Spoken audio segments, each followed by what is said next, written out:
friends, welcome to Menaka's channel. இன்னைக்கு நம்ம சேனல்ல வெஜிடபிள் பிரியாணி எப்படி பண்றதுன்னு பார்க்கலாம். இதுக்கு தேவையான பொருட்கள்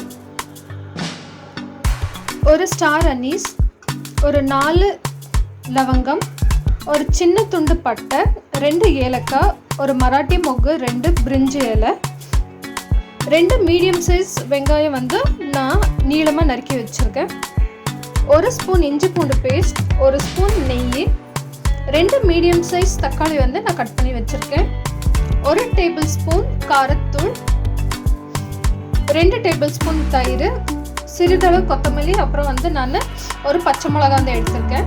நீங்கள் புதினா கூட இது கூட சேர்த்துக்கோங்க. 1 டேபிள் ஸ்பூன் வந்து நான் கரம் மசாலா வச்சுருக்கேன், 1 டேபிள் ஸ்பூன் தனியாத்தூள்.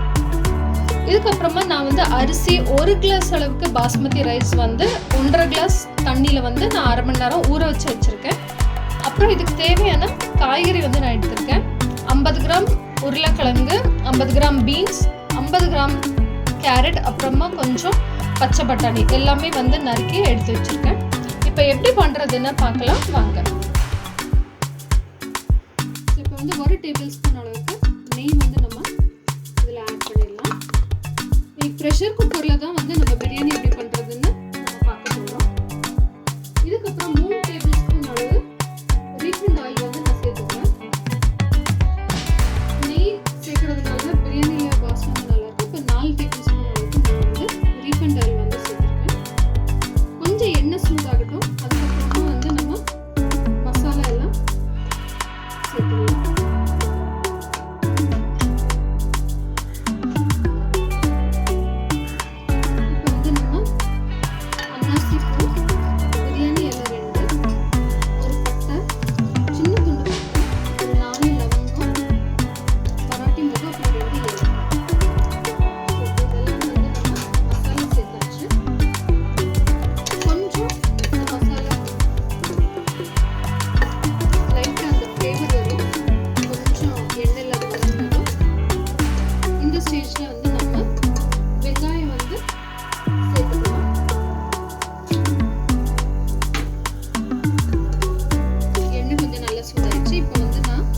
மீடியம் சைஸ் 2 வெங்காயம் வந்து நான் நறுக்கி வச்சுருக்கேன், அதை தான் வந்து சேர்த்துக்கிறேன்.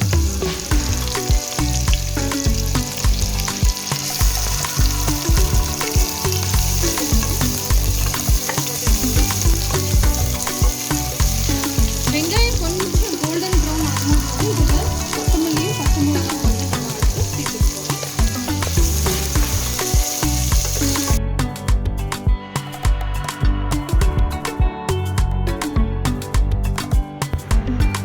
இப்போது பொடியை நறுக்கிய கொத்தமல்லி அப்புறம் ஒரு பச்சை மிளகாயும் சேர்த்துக்கலாம். கூட உங்களுக்கு வேணும் தேவைன்னா புதினா இலையும் வந்து சேர்த்து நல்லா வந்து ஒரு 2 நிமிஷம் வரைக்கும் வதக்கி விட்டுக்கோங்க. இதுக்கப்புறமா நம்ம வந்து 2 மீடியம் சைஸ் தக்காளி நல்லா பொடியை நறுக்கியது வந்து நம்ம சேர்த்துக்க போகிறோம். தக்காளியும் சேர்த்ததுக்கப்புறமா அதையும் வந்து ஒரு 2 நிமிஷம் வரைக்கும் கொஞ்சம் நல்லா வதக்கி விட்டுக்கோங்க.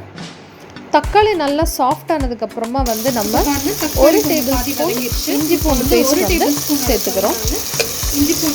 இஞ்சி பூண்டு பேஸ்ட் சேர்த்ததுக்கப்புறமா நல்லா கொஞ்சம் வதக்கிடுங்க, இல்லைன்னா பாத்திரத்தில் வந்து கீழே அடிப்பிடிச்சிடும்.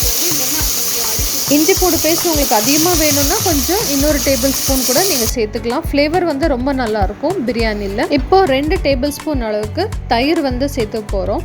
தயிர் சேர்த்ததுமே வந்து பிரியாணியோட ஃப்ளேவர் வந்து நல்லாயிருக்கும். அண்டு நீங்கள் தயிர் சேர்த்ததுக்கப்புறம் பார்த்தீங்கன்னா பிரியாணிக்கு நம்ம சேர்த்துருக்க அந்த எண்ணெயில் வந்து தனியாக வந்து பிரிஞ்சு வரும்.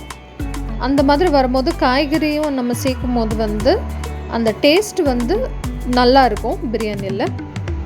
இதுக்கப்புறம் நம்ம நறுக்கி வச்சுருக்க எல்லா காய்கறியும் வந்து சேர்த்துடலாம். கேரட், பீன்ஸ், பச்சை பட்டாணி, அப்புறமா உருளைக்கிழங்கு சேர்த்ததுக்கப்புறமா கொஞ்சம் ஒரு 2-3 நிமிஷம் நல்லா வந்து கலந்து விட்டுக்கோங்க.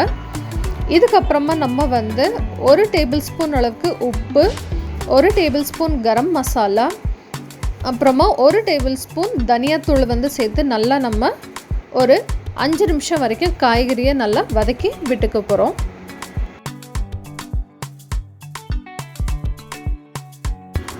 1 டேபிள் ஸ்பூன் காரத்தூள் சேர்த்துக்கலாம்.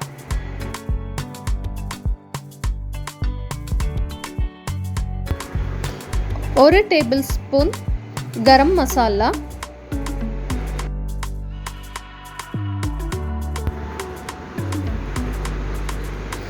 1 டேபிள் ஸ்பூன் தனியாத்தூள்,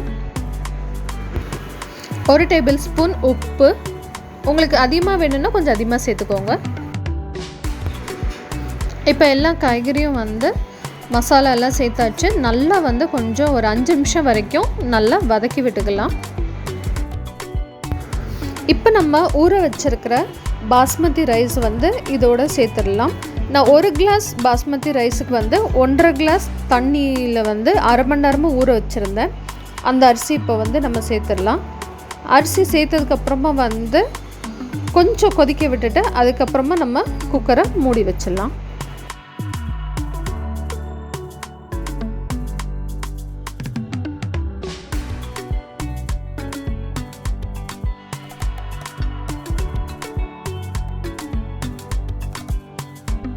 வந்து மூடி வச்சிடலாம். ஸோ இப்போ பார்த்தீங்கன்னா தண்ணி வந்து கொதிக்க ஆரம்பிச்சிருச்சு. இந்த ஸ்டேஜில் நம்ம வந்து குக்கரை மூடி வச்சுட்டு 2 விசில் வர வரைக்கும் நம்ம வச்சிடலாம். ஃப்ரெண்ட்ஸ், இப்போ 2 விசில் வந்து நம்ம விட்டாச்சு. இப்போ பிரியாணி எப்படி வந்திருக்குன்னு பார்த்துடலாம். ஓப்பன் பண்ணி பார்க்கலாம். ஸோ பாருங்கள், நம்மளோட வெஜிடபிள் பிரியாணி வந்து நல்லா சூப்பராக வந்து வந்திருக்கு. இப்போ இதை வந்து நம்ம பிளேட்டில் சர்வ் பண்ணிடலாம். பாருங்கள், நல்லா சூப்பராக வந்து உதிரியாக வந்து உங்களுக்கு வந்து வந்திருக்கு. ஸோ நீங்களும் கண்டிப்பாக வந்து இந்த வெஜிடபிள் பிரியாணி வந்து உங்கள் வீட்டில் வந்து ட்ரை பண்ணி பார்த்துட்டு எனக்கு கமெண்ட் செக்ஷனில் சொல்லுங்கள். என்னோடய சேனல் ஃபஸ்ட் டைம் பார்க்குறவங்க வந்து என்னோடய சேனலோட வீடியோ வந்து லைக் பண்ணுங்கள். உங்களை ஃப்ரெண்ட்ஸ் அண்ட் ஃபேமிலியோடு வந்து ஷேர் பண்ணுங்கள். மறக்காமல் என்னோடய சேனல் வந்து சப்ஸ்கிரைப் பண்ணுங்கள். தேங்க்யூ ஃபார் வாட்சிங் மேனகாஸ் சேனல். என்னோடய டிஸ்கிரிப்ஷன் பாக்ஸும் வந்து நீங்கள் பாருங்கள். இந்த வீடியோவோட ஃபுல் டீட்டெயில்ஸ் வந்து நான் ஸ்டெப் பை ஸ்டெப்பாக வந்து அதில் கொடுத்துருக்கேன். அது இல்லாமல் என்னோடய சேனலில் வந்து நான் already non veg recipes chicken biryani and mutton பிரியாணியும் வந்து அதோட வீடியோ வந்து லிங்க்கும் நான் டிஸ்கிரிப்ஷன் பாக்ஸில் வந்து கொடுத்துருக்கேன். மறக்காமல் நீங்களும் வந்து பார்த்துட்டு எனக்கு கமெண்ட்ஸில் வந்து சொல்லுங்கள். தேங்க்யூ ஃபார் வாட்சிங் மேனகாஸ் சேனல். மீண்டும் இன்னொரு புது வீடியோவில் உங்களை சந்திக்கிறேன். ஸோ பாருங்கள், சூப்பரான வெஜிடபிள் பிரியாணி வந்து இன்றைக்கி மேனகாஸ் சேனலில் வந்து நம்ம எப்படி பண்ணுறதுன்னு பார்த்தோம். இதை வந்து ஆனியன் ரைத்தா, தயிர் வெங்காயத்து கூட வந்து நீங்கள் சர்வ் பண்ணுங்கள். நல்ல டேஸ்ட்டாக இருக்கும். கண்டிப்பாக நீங்களும் இதை வந்து ட்ரை பண்ணி பாருங்கள்.